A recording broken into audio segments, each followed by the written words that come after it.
Nas orações da amada igreja, meu favor, pois sou carente dessa ajuda.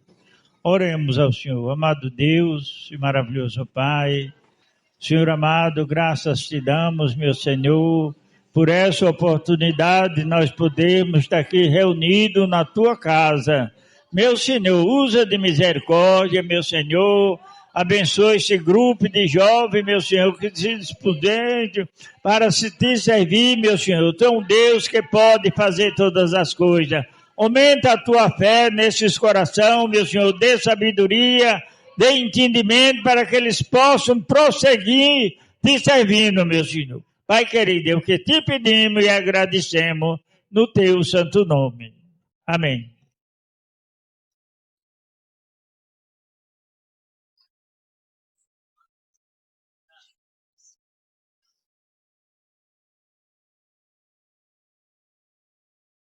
Meus amados, a paz do Senhor Jesus, a paz do Senhor Jesus, que bom nos encontrarmos aqui novamente na casa do Pai. Estivemos um fim de semana abençoado, sábado, domingo pela manhã, domingo à noite, grande congresso da Umadec, ali na Agrovila 9, e louvamos a Deus porque Ele nos deu o privilégio de nos reunirmos aqui de novo, né, para louvarmos, engrandecermos o nome do Senhor. Deus abençoe a Umadec. Um grupo só cresce com a união de todos. Deus abençoe você que prontamente atendeu o convite daquele que te convidou para estar aqui nessa noite. Deus abençoe você, meu amigo, meu irmão, que veio cultuar a Jesus junto conosco. Deus continue abençoando a sua vida. Você escolheu o melhor lugar para estar aqui nessa noite, na casa do Pai. Deus continue abençoando o pastor João Vitorino, muito digno pastor dessa igreja, junto com seus companheiros que têm lhe auxiliado nesse lugar, pastor presbítero José Augusto, presbítero Augusto e toda a igreja.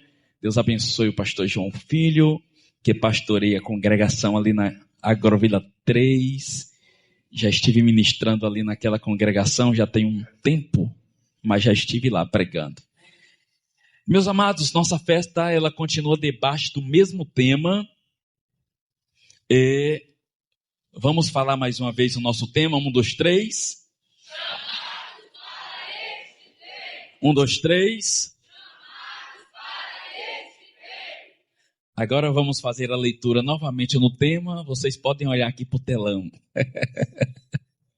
Podem ler aqui no telão. Nossa referência está em Esté, capítulo 4, versículo 14. Pois, se você ficar calada nesta hora, socorro e livramento surgirão de outra parte. Mardoqueu tinha certeza que Deus iria intervir para os judeus, mas você e a sua família, e a família, melhor dizendo, de seu pai, morrerão. Quem sabe se não for para um momento como este, que você chegou à posição de rainha, né? Mudou aqui um pouquinho pela versão, mas o sentido é o mesmo. Em rápidas palavras, eu não vou entrar em todo o contexto, porque todos conhecem a história, mas Mardoqueu estava debaixo de uma convicção muito grande. Muito tremenda a convicção de Mardoqueu. Quem pronunciou essas palavras não foi Esté. Quem pronunciou essa palavra foi o seu tio Mordecai, ou Mardoqueu. Mardoqueu, logo após ficar sabendo do decreto, ele convocou o povo para orar. E o povo agora se vestiu com veste de pano de saco. E alguns começaram a jogar cinza sobre as suas cabeças. E o povo começou a jejuar, a orar, a buscar ao Senhor. Porque havia um decreto. E o decreto estava embasado na lei dos medos e persas. A qual essa lei não poderia ser revogada. Mardoqueu sabia da veracidade daquela lei. Então ele começa a orar a quem podia lhe socorrer.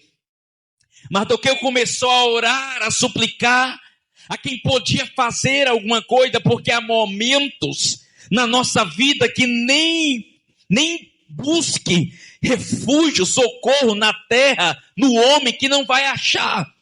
Existe socorro que só Deus pode dar. A Bíblia diz que Deus é o nosso refúgio, socorro, bem presente na hora da angústia. O povo estava angustiado. O povo estava atribulado, porque quem é que vai ficar sossegado diante de um decreto de morte? No mínimo vai fazer como Mardoqueu, orar. E Mardoqueu sabia que o socorro, a providência, era só Deus que podia enviar. Então Mardoqueu convoca o povo para orar, para jejuar, para buscar o Senhor. E aprendemos algo importante, que tem pessoas que quando a coisa aperta, tem pessoas que buscam refúgio, socorro em todos os meios, em todos os segmentos, em todos os amigos, menos no céu. Mardoqueu começou a buscar socorro em Deus. Mardoqueu começou a orar. E Mardoqueu falou, não é só orar, temos também que agir. Então Mardoqueu envia um mensageiro a Ester, porque não é só orar, temos também que agir. E Mardoqueu naquele momento convoca Ester, para que Ester pudesse se levantar, para que Ester pudesse se posicionar. E naquele momento, eu não disse que eu não vou entrar em todo o contexto, porque conhecemos a história. Naquele momento, Mardoqueu pronunciou palavras duras para Ester. Se você se calar, saiba que Deus, Ele vai enviar socorro, porque perecer o povo de Deus não perece. Se você não se levantar, Ester, Deus vai enviar socorro de outra parte. Eita confiança! Eita confiança diante de um decreto de morte.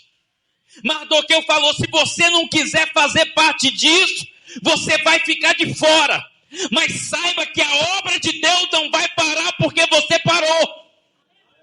Deus não vai deixar de agir porque você não quer dar lugar para Ele. Deus não vai deixar de operar porque você não quer. Se você vir, o grupo vai cantar.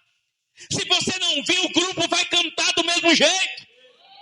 Se você se posicionar para fazer a obra, Deus vai usar a sua vida. Mas se você não quiser, Deus vai usar outro. Mas a obra de Deus não vai ficar sem fazer. É um privilégio fazer parte da obra. É um privilégio ser um instrumento, ser uma boca a qual Deus fala nela.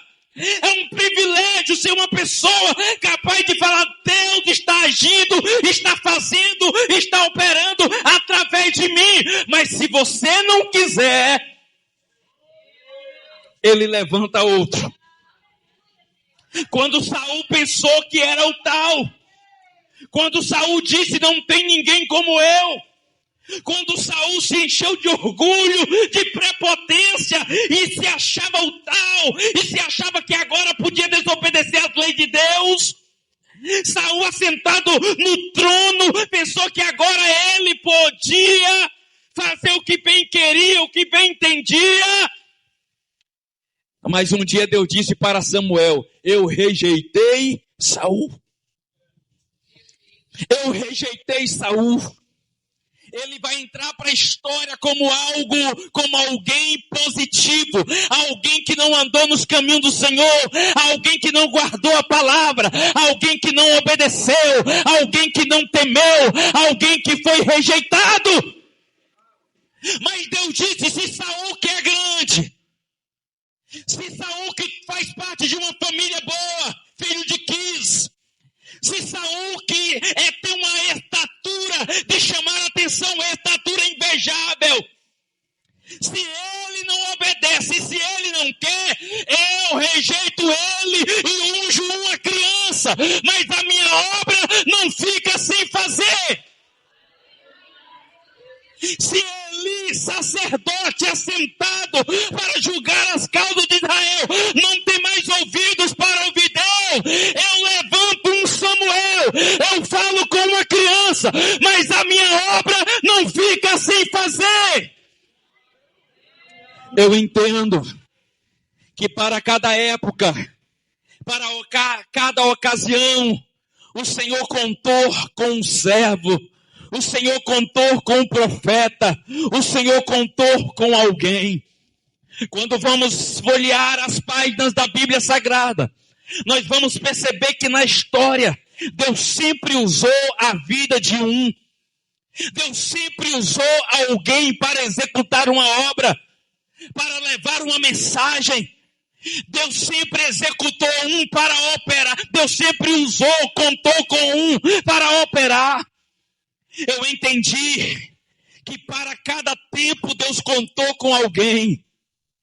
Aí orando a Deus, orando ao Senhor, eu entendi que nós fomos chamados para esse tempo. Não era sobre Esther, mas era sobre o que Deus tinha entregado nas mãos dela. Deus prepara pessoas para momentos específicos. Quando eu olho para a Bíblia Sagrada, eu vejo que posicionamento gera livramento. Quando eu olho para a Bíblia Sagrada, eu vejo que o livramento para o povo viria e Mardoqueu não sabia de onde. Mas naquele momento Esther precisava escolher se ela iria se posicionar ou iria se calar. Porque até quando calamos, estamos nos posicionando. Posicionando como alguém que recuou, posicionando como alguém que voltou, posicionando como alguém que não diz eis-me aqui. Até quando negligenciamos, até quando nos calamos, até quando recuamos, estamos nos posicionando como covardes e medrosos, como alguém que voltou. Deus não vai contar com alguém que voltou, Deus vai contar com os 300 que foi. Quando eu olho para a Bíblia Sagrada, a pergunta não é se Deus vai agir, a pergunta não é se Deus vai operar, a pergunta não é se Deus vai fazer.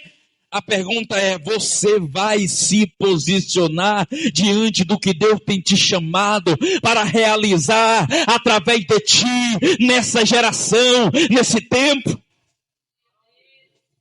A pergunta não é se Deus vai fazer, porque Deus está pronto. Os céus estão prontos. Mas a pergunta é se você vai se posicionar. A pergunta é se os céus podem contar com a sua vida para brilhar. Não é sobre conforto, é sobre chamado. Não é sobre conforto, é sobre chamado. Quando Deus chama para revolucionar. Quando eu olho para a Bíblia Sagrada, eu vejo que Esther poderia ter escolhido o silêncio. Porque o silêncio naquele presente momento parecia ser mais confortável, parecia ser mais seguro. O silêncio de Esther parecia ser mais seguro. Mas Esther falou, se você se calar hoje, esse hoje vai resultar na sua morte e de toda a sua casa amanhã. Deus vai livrar Israel, mas a casa do seu pai, você e seu pai morrerão. Deus vai livrar Israel, mas você vai perecer. Então Esther poderia ter escolhido o silêncio naquele momento, mas o silêncio de Esther iria afetar diretamente o seu futuro. O silêncio de Esther naquele momento iria afetar diretamente o seu futuro. O silêncio parecia ser confortável, mas é aqui que eu quero que você entenda. Mas o propósito era maior. Esther disse, eu corro o risco de vida. Ele pode me matar. Mas se eu morrer, eu morrerei tentando fazer alguma coisa. Se eu morrer, eu morrerei tentando fazer alguma coisa. Porque tem gente que só assiste, mas não faz nada. Tem gente que está pronto para criticar, mas não faz nada. Tem gente que está observando os mínimos detalhes para depois tecer alguma crítica, mas não faz nada. Deus não te está chamando para você ser avalista, avaliar. Deus não me chamou para avaliar A, para avaliar B. Deus te chamou para pôr a mão na massa. Deus te chamou para fazer. Deus já está avaliando. Deus sabe quem é quem. Deus já está olhando. Deus não te chamou para ter um senso crítico acerca de fulano, de beltrano, disso ou daquilo. Deus te chamou para estar no meio, para estar fazendo alguma coisa. Eu te pergunto, você está fazendo alguma coisa ou só está assistindo alguém fazer? Você está fazendo alguma coisa ou só está assistindo alguém fazer? Deus não te chamou para assistir. Deus te chamou para esse tempo, para fazer alguma coisa em prol do seu reino, em prol da sua obra. Não era sobre Esther. Ela precisava correr aquele risco. Pode me acompanhar com o fundo aí, estava muito bom. Deus chamou Esther para fazer a diferença naquele tempo. Não era sobre a sua vida, mas era sobre o seu chamado. Aí Mardoqueu fez questão de lembrar ela, quem sabe que não foi para um tempo como esse que você chegou ao reino. Quem sabe que não foi para um tempo, quem sabe que não foi para você evangelizar aquela pessoa lá na escola que Deus te colocou do lado dela, hã? Quem sabe que não foi para evangelizar aquela pessoa que Deus te colocou do lado daquela pessoa na faculdade, hã? Quem sabe que não foi, se não foi para você brilhar no endereço que você mora, quem sabe que não foi para isso que Deus te colocou lá? Quem sabe se não foi para ser boca de Deus, que Deus colocou pessoas no seu caminho. Eu preguei uma mensagem outro dia ali na congregação dizendo, floresça aonde Deus te plantou. Deus te plantou em algum lugar e Deus espera que nesse lugar você floresça. Deus espera que você dê fruto. Deus te plantou em algum lugar. Deus te plantou em uma família. Deus te plantou em uma rua. Deus te plantou em um bairro. Deus te plantou em uma agrovilha, Deus te plantou em algum lugar, em um trabalho, Deus te plantou em algum lugar e Ele está esperando que no mínimo você floresça aonde Ele te plantou. Quando eu olho para a Bíblia Sagrada, eu vejo que o propósito era maior do que se calar naquele momento. Esther olhou e diz, o propósito é maior que a minha própria vida, vou ter que correr esse risco. Hoje que conhecemos a história, sabemos o que aconteceu, mas naquele momento era tudo escuro. Naquele momento Esther não sabia o que iria acontecer. Ela agiu pela fé. E quando eu olho para a Bíblia Sagrada, eu vejo que em nenhum momento Deus deu um sonho a Esther. Em nenhum momento Deus veio de madrugada para dizer, Esther, se levanta e se apresenta ao rei. Porque eu vejo que na maioria das vezes são escolhas que nós precisamos fazer. São decisões que nós precisamos tomar.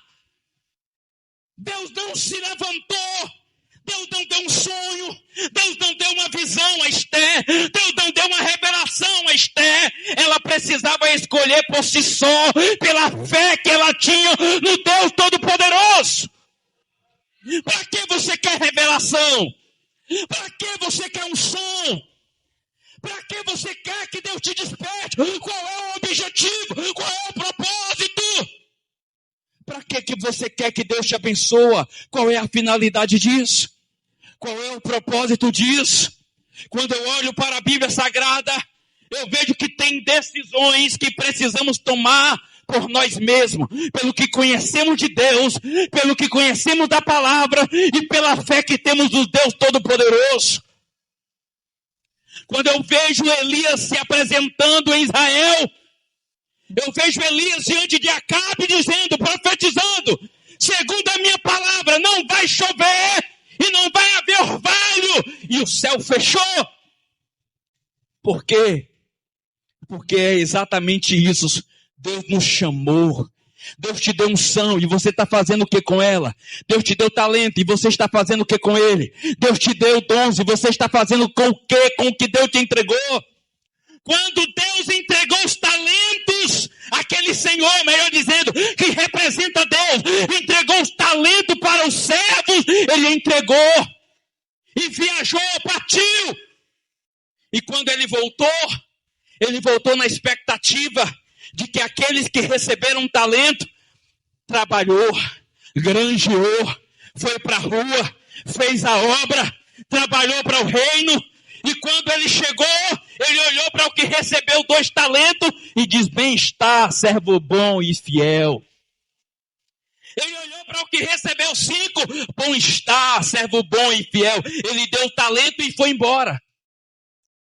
Aí quando chegou para aquele que tinha recebido 1 e enterrou, ele diz, você é um mau servo. Você foi um negligente. Olha o respaldo que a Bíblia Sagrada nos dá para nos mostrar que Deus espera posicionamento. Eu estou esperando sentir, pastor. Sentir o quê? Eu estou esperando ouvir, pastor. Ouvir o quê? Se todos os dias estamos nos cultos, se todos os dias Deus fala conosco através da palavra, se todos os dias Deus tem falado, se posiciona, se levanta, faça alguma coisa, você está esperando sentir mais um quê? Mais o quê para se posicionar diante do chamado que Ele te deu para esse tempo?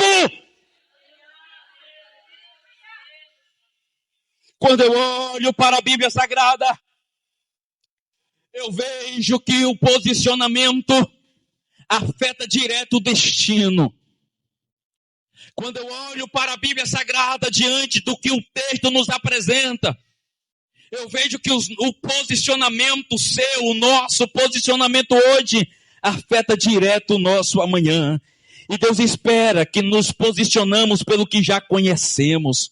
Quando o jovem chega lá na Babilônia, tinha levado cativo no exílio, a Bíblia diz que o jovem chega lá, e quando o rei apresenta para eles os manjares, aquela mesa farta, a Bíblia diz que Daniel, o Sadraque, o Mesaque, Abednego, o Misael, o Ananias e o Azarias, a Bíblia diz que Deus não foi no ouvido deles falar nada, Deus não foi dar um sonho, uma revelação, Ele se posicionaram, melhor dizendo, pelo que ele já conhecia da palavra.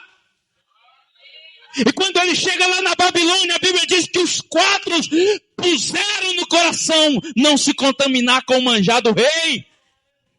Se posicionaram, servos fiéis. Se posicionaram, não, nós vamos priorizar a fidelidade. E quando eles são provados lá na frente, Daniel na cova, os 3 na fornalha, Deus não falou nada, Deus ficou em silêncio. Mas os 4 se posicionaram como servo de Deus. E quando houve posicionamento, houve também livramento. Quando houve posicionamento, houve a manifestação da glória e do poder de Deus. Quando eles se posicionaram pelo que eles já conheciam da palavra, quando eles decidiram pela fé, a Bíblia diz que houve manifestação gloriosa da parte de Deus, porque Deus não está com os covardes, Deus não está com os medrosos, Deus está com os corajosos, com aqueles que vão em frente, aleluia, com aqueles que se posicionam pela fé, porque a Bíblia diz que sem fé é impossível agradar a Deus. Como assim? Sem fé eu não vou ter posicionamento que vai agradar o coração de Deus, mas quando eu ando pela fé eu vou me posicionar ainda que custe a minha vida. Quando o jovem tem fé, ele se posiciona. Não é o pai, não é a mãe, não é o avô, não é a avó. Quando o jovem tem fé, quando o fogo do Espírito arde no seu coração, não precisa de ninguém para ficar empurrando. Não precisa de ninguém para ficar forçando nada. Ele brilha onde chega. Ele dá testemunho aonde entra.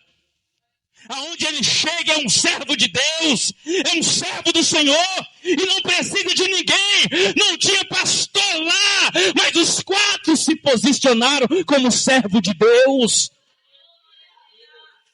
Quando agimos pela fé, nós caminhamos e vamos longe. Eu me lembro quando aceitei Jesus como meu Salvador, eu tinha 14 anos.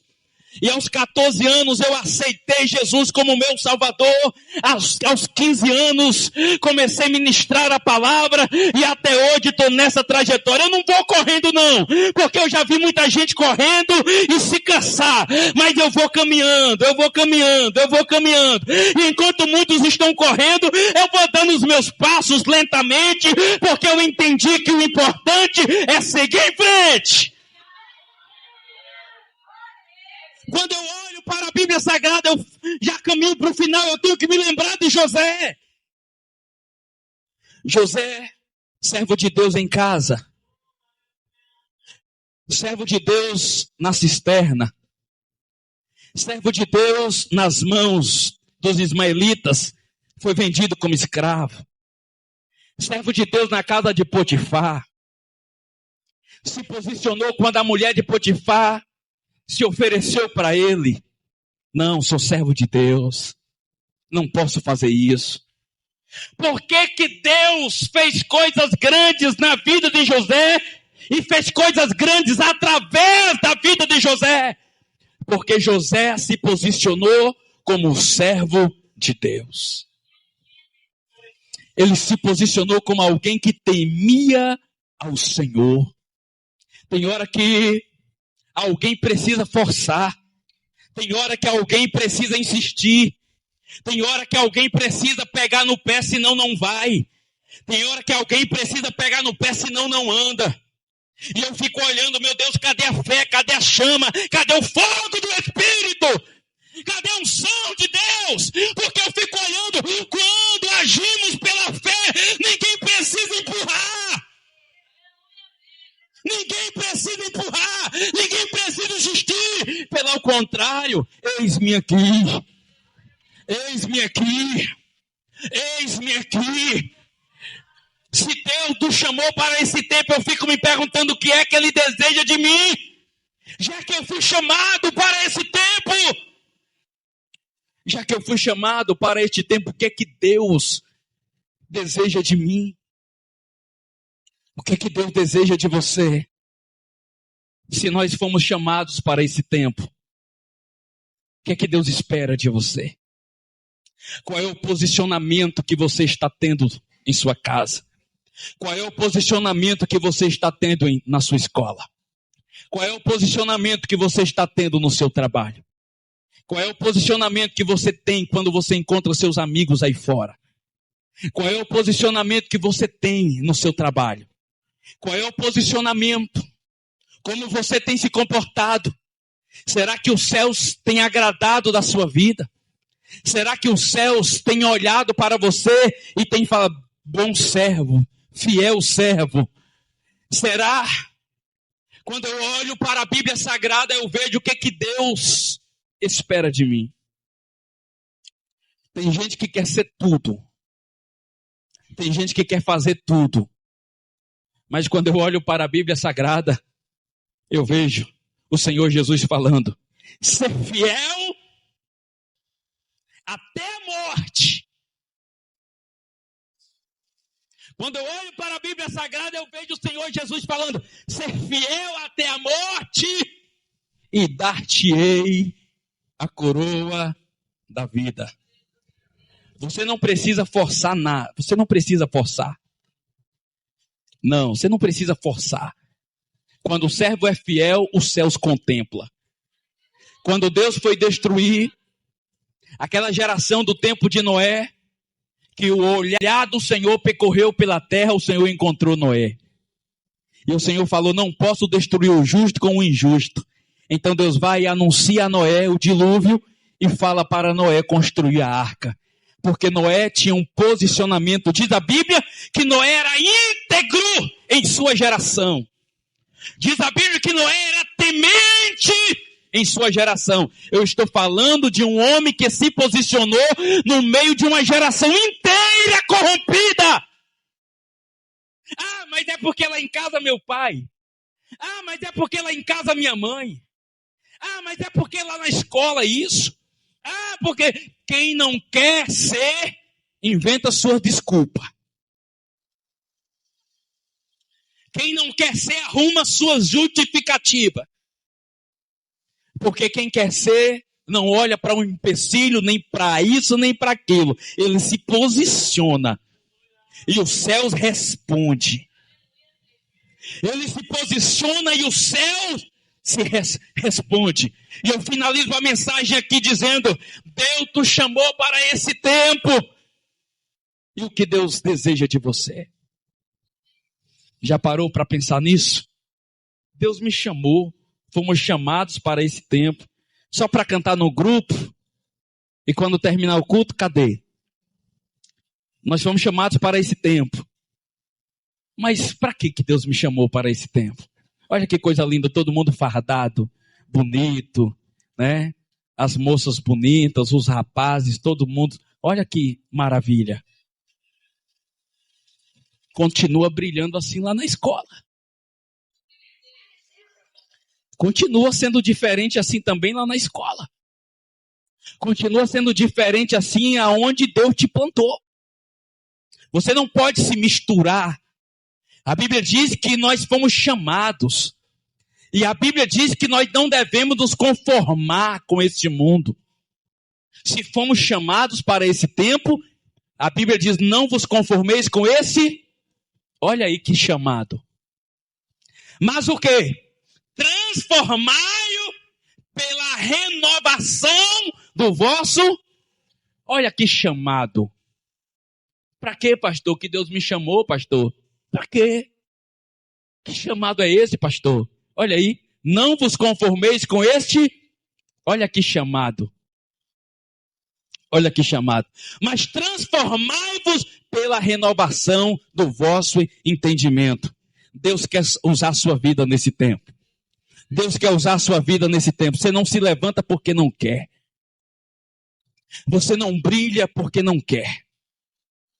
Talvez não está sendo uma bênção porque não quer. Porque Deus te deu o Espírito Santo. Porque Deus te deu a palavra. Porque Deus te deu uma igreja. Porque Deus te deu pessoas que oram por você. Se você não está brilhando, o problema não está em Deus. Se você não está brilhando, o problema não está na igreja. Se você não está brilhando, o problema não está no seu regente, na sua regente, nas pessoas que estão aí à sua direita ou à sua esquerda. Se você está brilhando, eu vou te dizer o porquê. Se você não está brilhando, é porque você não quer. Se você não está sendo a bênção, é porque não quer. Porque o céu te chamou para isso. O céu te chamou para ser forte. Eu estou criando um negócio dentro de mim. Estou criando um negócio dentro de mim. Porque a Bíblia diz que Deus nos chamou para ser forte. Jovem, vocês sois fortes. E o que mais nós temos visto nesse dia são pessoas dizendo que está fraca. E eu estou criando um negócio dentro de mim, está fraca por quê? Qual é o motivo da sua fraqueza? Por que você está fraco? Tem alguma coisa acontecendo. Tem algo que está sugando sua força. Tem algo que está tirando suas energias. O que é que está acontecendo que você está fraco? O que é que está acontecendo que você não tem força? Olha para a Bíblia Sagrada. A Bíblia diz que da fraqueza se esforçaram. Olha lá para Hebreus e veja o chamado daqueles homens. Aqueles homens fizeram a diferença, não era porque eles eram bons, mas porque eles se posicionaram diante do chamado que Deus entregou a eles. E eu finalizo a mensagem aqui dizendo, Deus te chamou você tem um chamado. E por que você está longe? Deus te chamou, você tem um chamado, e por que você está distante? Deus te chamou para florescer, e você está florescendo. Deus te chamou para fazer a diferença, e você está fazendo a diferença. Deus te chamou e disse: "Se tu uma bênção", você está sendo uma bênção para os seus pais. Você é uma bênção. Deus te chamou e como você tem se posicionado diante desse chamado. Ficamos de pé por conta do tempo.